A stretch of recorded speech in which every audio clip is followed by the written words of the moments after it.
Assalamualaikum warahmatullahi wabarakatuh. Saya Junisa Nurfitriani dari kelas 5A Keuangan dan Perbankan akan menyampaikan materi tentang hukum perikatan dan perjanjian. Langsung saja kita langsung masuk ke materinya. Pengertian dari perikatan dan perjanjian. Perikatan adalah suatu perhubungan hukum antara dua orang atau dua pihak berdasarkan mana pihak yang satu berhak menuntut sesuatu dari pihak yang lain dan pihak yang lain berkewajiban untuk memenuhi tuntutan tersebut. Sedangkan perjanjian adalah suatu peristiwa di mana seseorang berjanji kepada seorang lain atau di mana dua orang itu saling berjanji untuk melaksanakan suatu hal. Berdasarkan hukum, tidak semua janji dapat dikategorikan sebagai perikatan. Janji-janji yang dapat dikategorikan sebagai suatu perikatan adalah yang memenuhi syarat-syarat sebagaimana yang diisyaratkan oleh undang-undang untuk sahnya suatu perjanjian.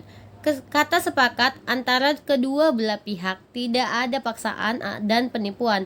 Pasal 1338 KUH Perdata. Selain adanya kebohongan dari satu pihak yang termasuk adanya tipu muslihat tertentu yang dilakukan oleh pihak tersebut.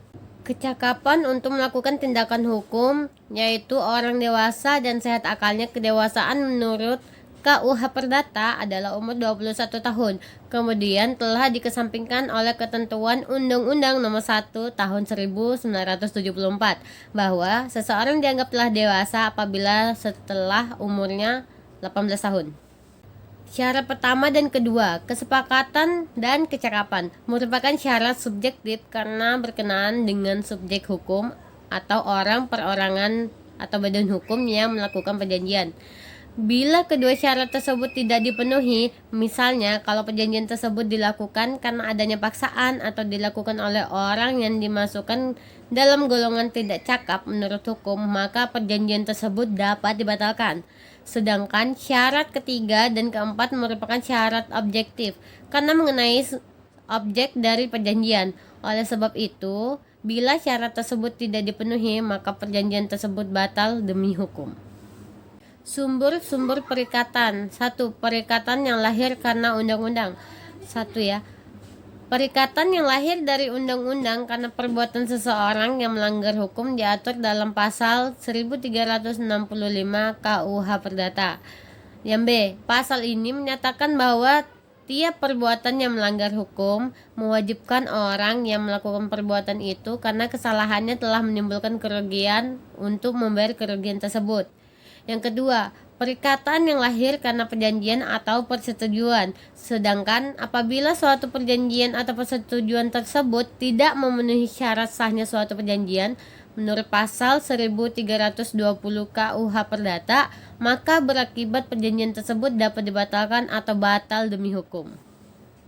Wan prestasi atau ingkar janji. Wan prestasi atau ingkar janji adalah bentuk pengingkaran terhadap prestasi yang telah disepakati para pihak dalam suatu perjanjian dengan alasan apapun. 2. Adapun bentuk-bentuk wan prestasi adalah sebagai berikut. A. Tidak mau memenuhi prestasi sama sekali. B. Terlambat memenuhi prestasi. Yang C. Memenuhi prestasi secara tidak baik. Sumber-sumber perikatan overmatch, keadaan memaksa. Overmatch adalah keadaan memaksa yang menghalangi penunaian perikatan yang membebaskan seseorang dari kewajiban mengganti biaya, kerugian, dan bunga. Sedangkan somasi adalah teguran atau peringatan dari yang berpiutang kreditur kepada yang berhutang debitur untuk memenuhi kewajibannya. Dapat juga diartikan sebagai perintah dari jurusita pengadilan. Ganti rugi. 1. Ganti rugi atas biaya, yaitu untuk biaya berupa segala pengeluaran ongkos-ongkos yang telah dikeluarkan oleh salah satu pihak, misalnya ongkos pengangkutan atau pengiriman barang. 2. Ganti rugi atas kerusakan, yaitu untuk kerusakan barang-barang milik kreditur yang disebabkan oleh kelalaian debitur, misalnya buah-buahan yang dikirim oleh debitur ternyata busuk sehingga menyebabkan turut busuknya buah-buahan milik kreditur. Yang ketiga, ganti rugi atas bunga, yaitu keuntungan atau bunga yang tidak dapat oleh kreditur karena debitur melakukan ingkar janji. Pengertian dari resiko. Resiko yaitu kewajiban untuk memikul kerugian tidak disebabkan oleh kesalahan salah satu pihak. Yang kedua, perjanjian sepihak yaitu perjanjian yang membebankan kewajibannya hanya kepada satu pihak. Misalnya C berjanji untuk memberikan sepeda motor kepada D. Dalam hal ini, kewajiban hanya dibebankan kepada C sebagai pemberi.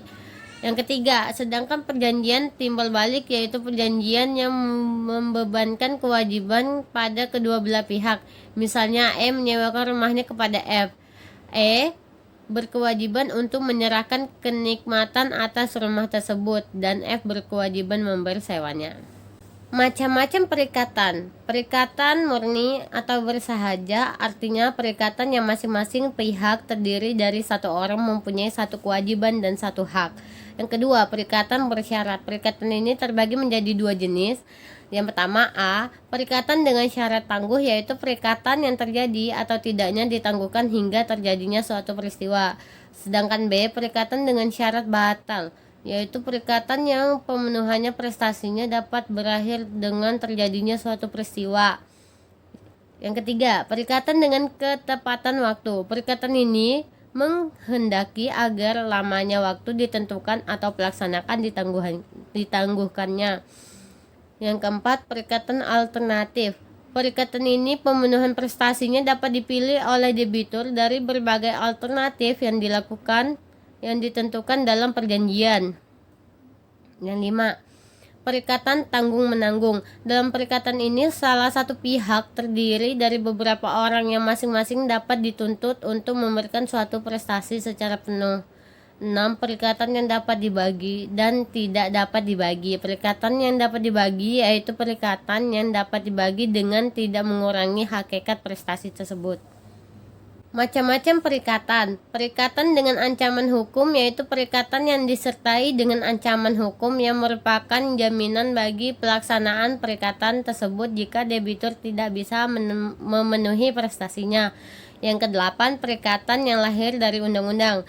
Pasal 1365 KUH Perdata, pasal ini menetapkan bahwa setiap perbuatan yang melanggar hukum mewajibkan orang melakukan perbuatan tersebut karena kesalahannya telah timbul kerugian untuk membayar kerugian tersebut. Macam-macam perjanjian. Perjanjian untuk memberikan sesuatu, perjanjian untuk berbuat atau mengerjakan sesuatu, dan perjanjian untuk tidak berbuat atau melakukan sesuatu. Unsur-unsur perjanjian. 1. Sentialia, bagian yang mutlak harus ada dalam suatu perjanjian. Yang kedua, naturalia, yaitu bagian-bagian dari perjanjian yang ditentukan oleh undang-undang sebagai peraturan yang bersifat mengatur. Yang ketiga, accidentalia, yaitu bagian-bagian dari perjanjian yang ditambahkan oleh para pihak karena tidak ada pengaturannya dalam undang-undang. Akibat-akibat perjanjian. 1. Perjanjian berlaku sebagai undang-undang bagi para pihak. Menurut Undang-Undang Pasal 1338 KUH Perdata Asas Pacta Sunt Servanda. Yang kedua, perjanjian tidak dapat ditarik kembali oleh salah satu pihak. Yang ketiga, kreditur bisa mengajukan actio pauliana. Hapusnya perjanjian. 1. Ditentukan dalam perjanjian oleh kedua belah pihak. Yang kedua, ditentukan oleh undang-undang. Yang ketiga, ditentukan oleh para pihak dan undang-undang. Yang keempat, pernyataan menghentikan perjanjian. Yang kelima, ditentukan oleh pemutusan hakim. Yang keenam, tujuan perjanjian telah tercapai. Dan 7, dengan persetujuan para semua pihak.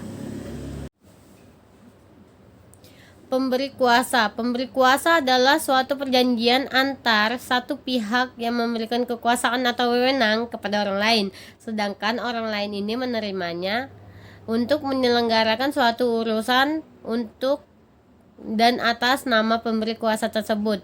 Kuasa tulisan atau tertulis dibuat dengan suatu akta, baik akta notaril maupun akta di bawah tangan. Perjanjian khusus. Perjanjian yang mempunyai syarat tertentu sebagai ciri khas dan memiliki pengaturan secara khusus di mana syarat-syarat khusus tersebut tidak terdapat dalam perjanjian lain pada umumnya. Perjanjian jual beli. Perjanjian yang terjadi bila salah satu pihak mengikatkan diri kepada pihak lain untuk menyerahkan sesuatu dan pihak lain berjanji untuk membayar harga yang sudah disepakati. Pasal 1558 KUH Perdata menjelaskan bahwa suatu jual beli dianggap sudah terjadi antara kedua belah pihak seketika setelah mereka mencapai kesepakatan antara barang dan harga meskipun barang tersebut belum diserahkan. Di sini dijelaskan untuk kewajiban penjual. 1. Menyerahkan hak milik atas barang yang diperjualbelikan. Yang kedua, menanggung terhadap cacat-cacat serta gangguan-gangguan atas kepemilikan barang tersebut. Kewajiban pembelinya yaitu 1. Membayar harga pembelian menurut waktu dan tempat yang telah disepakati dalam perjanjian. Sedangkan yang kedua, jika waktu dan tempat pembayaran tidak ditentukan, maka pembeli harus membayar di tempat dan pada waktu ketika penyerahan akan dilakukan. Di sini dijelaskan untuk sewa menyewa. Sewa menyewa adalah suatu perjanjian dalam hal salah satu pihak mengikatkan diri untuk memberikan kegunaan atau kenikmatan atas suatu barang kepada pihak lain selama waktu tertentu. Yang A. Kewajiban orang yang menyewakan. 1. Menyerahkan barang yang disewakan kepada yang menyewa dalam keadaan terpelihara. Yang kedua, memelihara barang yang disewakan sehingga dapat dipakai untuk keperluan yang dimaksud. Yang ketiga, memberikan kepada yang menyewa kenikmatan atau kegunaan dari barang yang disewakan selama berlangsungnya sewa menyewa. Yang keempat, memberikan ganti rugi apabila karena cacatnya barang yang disewakan telah menimbulkan kerugian kepada penyewa. Yang kelima, tidak merubah wujud atau tatanan dari barang yang disewakan. Kewajiban menyewa. Kewajiban untuk menyewa ada 2, yaitu memakai barang yang disewakan sebagaimana mestinya dan membayar uang sewa. Kewajiban yang lain 1. Melengkapi dengan perabot rumah secukupnya jika rumah yang disewakan adalah rumah tinggal. Yang kedua, tidak boleh menyewakan kembali kepada orang lain tanpa izin dari pemiliknya. Yang ketiga, mengganti kerugian jika ada kerusakan atas barang yang dipergunakan tidak sesuai dengan peruntukannya. Yang keempat, melakukan pembetulan-pembetulan seperlunya selama masa penyewaan. Yang kelima, mengganti kerugian atas kerusakan barang kecuali ia dapat membuktikan bahwa kerusakan itu bukan karena perbuatannya. Yang keenam, mengembalikan kerugian untuk kerusakan yang terjadi pada barang yang disebabkan oleh atau pada orang yang menerima pengalihan sewanya. Sewa beli. Dalam perjanjian sewa beli mengandung 2 unsur perjanjian, yaitu sewa menyewa dan jual beli. Hal tersebut dapat dibuktikan dalam ketentuan tersendiri dalam perjanjian. 1. Sewa menyewa. Orang yang menguasai barang tersebut selama belum melunasi semua cicilannya belum merupakan pemilik dari barang tersebut, artinya ia dianggap sebagai penyewa. Yang kedua, unsur jual beli, bahwa apabila penyewa atau orang yang menguasai barang telah memenuhi seluruh kewajibannya, maka ia akan menjadi pemilik dari barang tersebut. Pinjam meminjam. Suatu perjanjian dalam bentuk salah satu pihak memberikan pinjaman kepada pihak lain suatu jumlah tertentu barang-barang yang habis dipakai. A. Kewajiban meminjam yaitu 1. Mengembalikan barang yang dipinjam dalam jumlah dan keadaan yang sama pada waktu yang ditentukan. Yang kedua, membayar harga barang yang dipinjamkan bila ia tidak mampu mengembalikan barang dalam jumlah dan keadaan yang sama. Yang B. Kewajiban yang meminjamkan yaitu tidak boleh meminta kembali barang yang telah dipinjamkan sebelum lewatnya waktu yang ditentukan dalam perjanjian. Yang kedua, atas perintah hakim harus memberikan kelonggaran kepada peminjam jika tidak ditetapkan suatu jangka waktu tertentu. Pemberi kuasa. Suatu perjanjian antar satu pihak yang memberikan kekuasaan atau wewenang kepada orang lain, sedangkan orang lain ini menerimanya untuk menyelenggarakan suatu urusan dan atas nama pemberi kuasa tersebut. Penanggungan utang. Penanggungan utang adalah suatu perjanjian dalam hal mana seorang pihak ketiga mengikatkan diri untuk memenuhi perikatan si berhutang.